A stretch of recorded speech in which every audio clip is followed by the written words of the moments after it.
to the Best Small Business Podcast, where you get powerful insights, breakthrough ideas, and simple solutions to make your business unbelievably successful. I'm BJ Flagg. And I'm Rich G, and this is episode 162. Is this your recession? Finding the sales opportunities in a downturn. Yes, this may not be your recession. Yeah. You know, this may be the recession of your vendors or your clients, but this may not be your recession. Yeah, and it might be affecting you, but it might be affecting other people, and it's how you respond, how you react to that is what we're going to be talking about today. Exactly, and I think your client, your customers may have been hit, so they might be holding back on funds. Yeah. Now it's your recession. Yeah, you can't use past learnings from prior recessions. This is a different downturn, and it's hitting different people in different ways. So you really need to better understand what's going on. So we've got 4 incredible tips, unbelievable tips this week. That's true. Let's lunge right into that. Okay. Tip number 1 is in any sort of crash, you have to survey the wreckage. So what is really happening with your business? What's going on? Who's disappearing? Who's staying? Who are new people that are coming to your business? So get a better understanding of what's going on, the lay of the land. Yeah. And what's really happening. Yeah. And just do not jump to conclusions. This is not the time to say, oh, back in 2008, we did this. No, this is completely different. You've got to be looking for all of the signs. Yeah. So that you can make some better decisions. It's not just that people are losing their jobs. They're changing entire behaviors, entire purchasing behaviors. So you need to track every interaction, survey your staff, talk to them, understand they have one-on-one contact with your customers. What's going on? Are people anxiety ridden? Are they holding back? Also, survey your customers. If you have the ability, do it in person, do it online. Find out what's going on in their head. And, if you get that more clear picture of what's happening, this will guide you to making, that immediate action to heal or to recover more quickly, So, trust your instincts, look around, see what's actually happening. Look at your competitors. What are they doing? What's going on there? They might be doing something different. This is a time for everyone to pull together and to all start rowing in the same direction and to help one another. Yeah, exactly. And really, tip number 2 kind of flows into that, because if you know what your long-term, what your long-term goals are, now it's time to set short-term goals to success. So they're just definitely short-term success goals. These need to be goals that are easy to achieve and easy for your sales force to feel successful at. One success motivates another, and the team just will succeed. Yep. And also make each goal actionable with a short amount of steps. Don't make tremendous goals. I'm going to build a new location, move to a new location or something. Yeah. It's like, let's just, change this part of our store or something. Yeah. This is not the time to go after a long sales process if you can help it, because you need to be, in being proactive, you have to be able to be flexible and move on a dime if things change.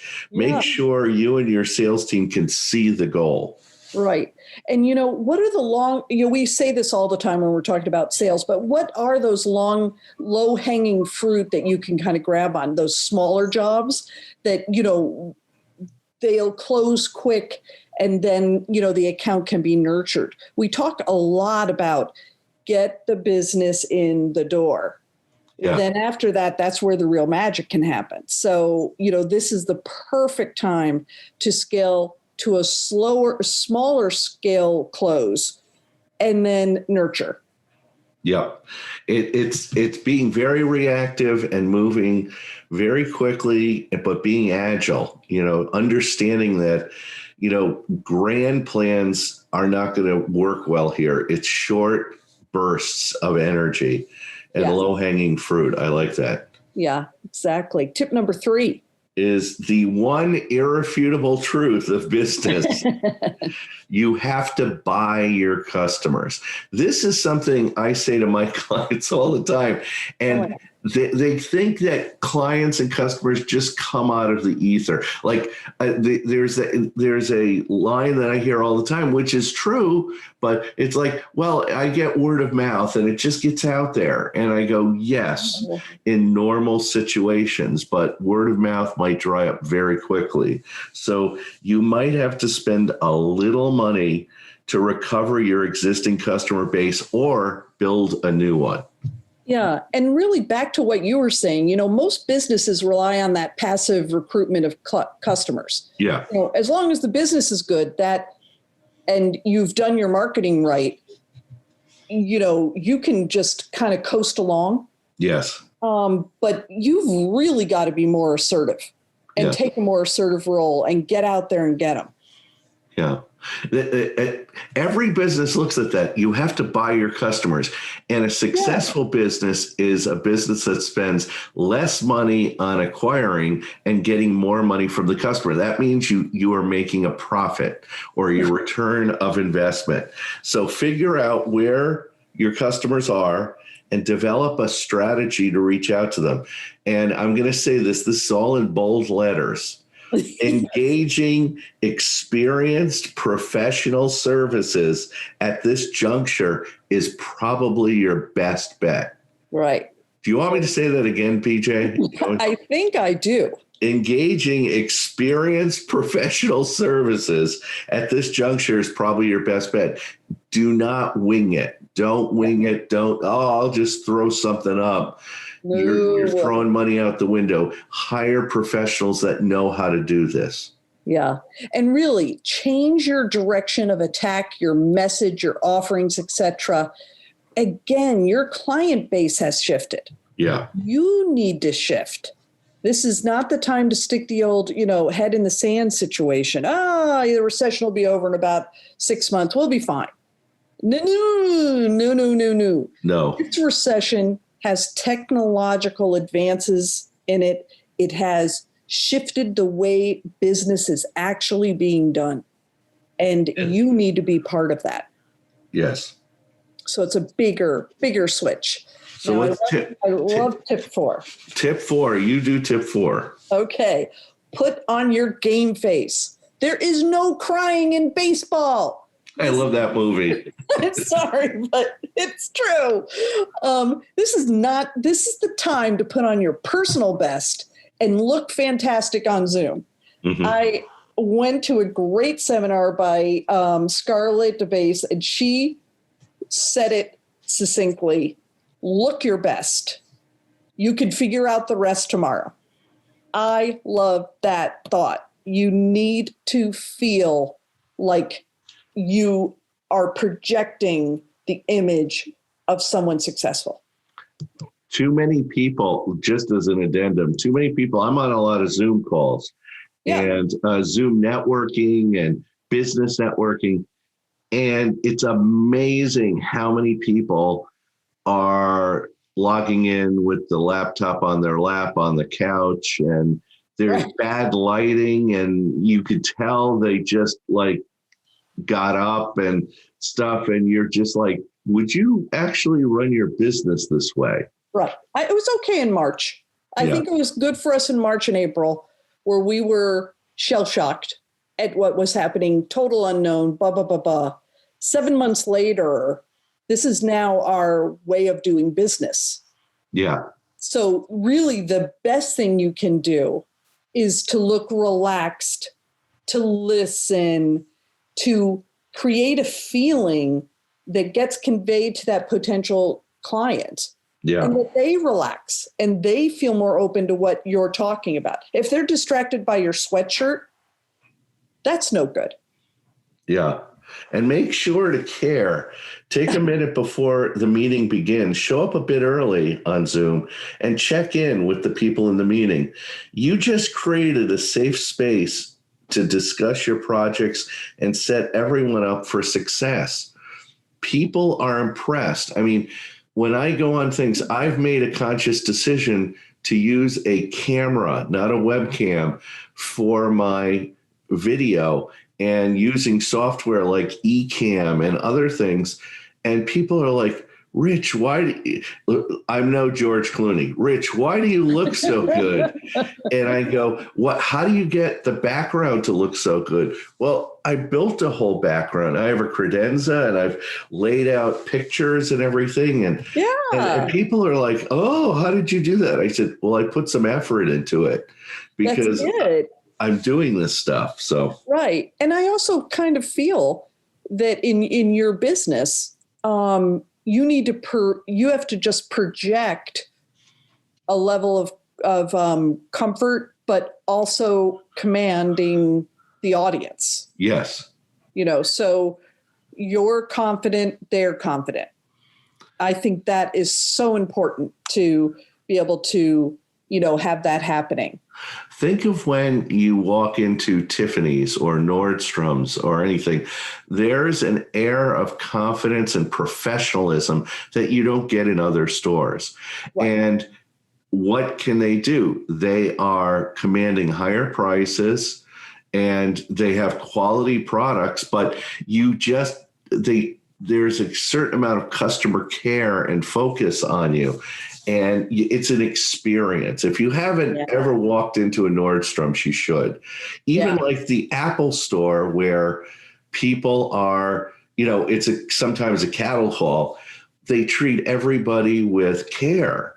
They understand that you might be buying thousands of dollars of equipment or computers. They're there to help you, and they're highly qualified and specialized. Look at the top types of companies and show up at Zoom, because when you're professional, everybody else thinks higher of you. Oh, yeah. And I think that the point I really wanted to make earlier was, yes, you might be coming in to buy thousands of dollars of computers, but you also might be just coming in for a charger cord. Yes. And treat those two people the same. That person with a charger cord is going to come in to get their computer next time. Yeah. Yeah. It's interesting. I just want to tell this quick story. I went and got my car through emissions, and you have to go to a gas station. And it's usually a gas station that has repair services. So I go to this one that's close by, and I almost never go there. I don't even buy gas there. I just get my emissions done there every 2 years. So I bring my car in, and the guy says, we'll get you in 5 minutes. And I'm like, really? Wow. 5 minutes. I'm sitting outside. He comes over. He says, you're all set, Mr. G. Everything's all set. I go, that fast? He goes, absolutely. Now, BJ, you're going to love this line. He says, Mr. G, can I ask you a quick question? How can I get your business? Ooh, I just got tingles. How can I get your business? And I looked at him, I went, wow, that's really good. I like that. Talk me into it. He goes, we handle a lot of your car here. You can see we've got two of your models right up on the jack. We could do anything, and we'll beat any kind of price that any dealership will give you, and we'll use the parts that are used for your car. Oh my God. I was like, wow, I think I'm going to come back here. Just ask the question. Exactly. Direct. He was direct with you and honest. Yep. He was assertive. It was agile. It was in the moment, and I am a sales trainer, so I know all the tricks. And I was like, that's really good. I like that a lot. Exactly. Oh my gosh. Well, listen, we have a great resource for today. Very timely. Business Recovery Checklist: How to Thrive in the Aftermath of COVID-19 by Lee Ellis. Matt Eastman and Travis Bowman. Great book. This is a good one. Lee, Matt, and Travis. So, yeah, this book has the answers you've been looking for to impact your business during a recession. It helps you have the confidence in your advertising spend and results by learning to harness the power of social media. So it dives right into exactly what we're talking about. I know. And it's all current. It's all current. You could understand how loyal fans and new customers could be your best advocates, and then just understand how to align employees to your mission during this incredible, critical time. Yeah, so great read. It's kind of funny. This book was published in 2014. These guys knew something was going to happen. They really did. No, I'm just kidding. It was published in July. But it's an incredible book. It's so timely. And my favorite part is it's a checklist. Yes. So you could go through it. It's a good book. So yeah. It's weekend reading for sure. And that's it for today. Hit the subscribe button down below to ensure you never miss an episode. If you like this podcast, feel free to share it with your friends. We're on Instagram, Facebook, LinkedIn, TikTok. We're everywhere. Click the thumbs up button. The more you click, the more people hear about our weekly podcasts. We want to thank everyone in our core business partners who have just done so much for us to make us hit that 162 podcast. And our producer and editor, Richard Scalzo, the man who makes everything happen. Speak to you soon and have an unbelievable week. Catch you later.